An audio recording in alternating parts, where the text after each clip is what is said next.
Spring break! The immensely popular TV drama The Walking Dead is acclaimed as a terrifying post-apocalyptic thriller watched by millions. But most people in Toraja, South Sulawesi, Indonesia would be much less terrified than the average person. The reason being, they've had their own real-life Walking Dead long before AMC made zombies a hot topic. Starting with a simple picture online of a corpse seeming to be standing almost on her own, I decided to look into the myths and facts of Indonesian burial rituals.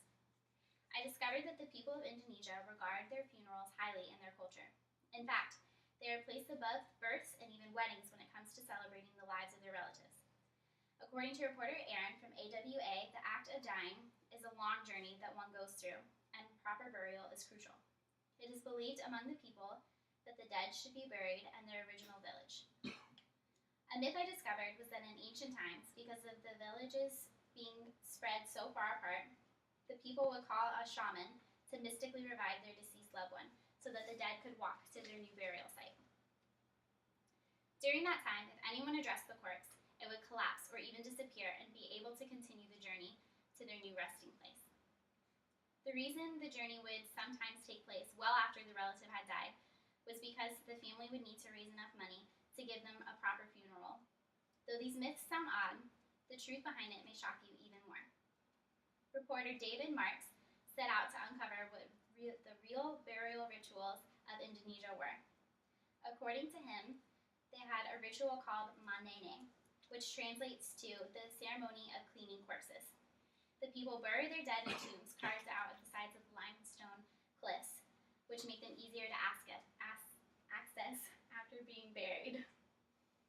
They retrieve the corpses and clean them, then dress them in new clothing and repair their damages to the coffin and return them to their resting place. The people do this every few years out of respect for the dead. Though some people will agree, whether it's a myth or fact, Indonesian burial rituals are extremely odd. The people of Indonesia do really believe that it to be helpful through the process of the afterlife. The respect they have for their relatives may not be what Americans are used to. We have ground cremation, burials, and one ceremony, and have never brought them out of their graves unless it's a horror film and completely fiction. It's interesting to know how other cultures lay their people to rest, even if it's something that American cultures have never attempted. People from all walks of life and all variations of cultures treat their past relatives differently. The main goal is to always respect them and their wishes, no matter where you are from. Many myths have come out of the Indonesian burial rituals, but remember, the next time you curl up on the couch ready for the next terrifying installment of The Walking Dead, just know that other countries, the dead may actually be walking. Thank you. Ow! Man, that was good. I wanted to shake that.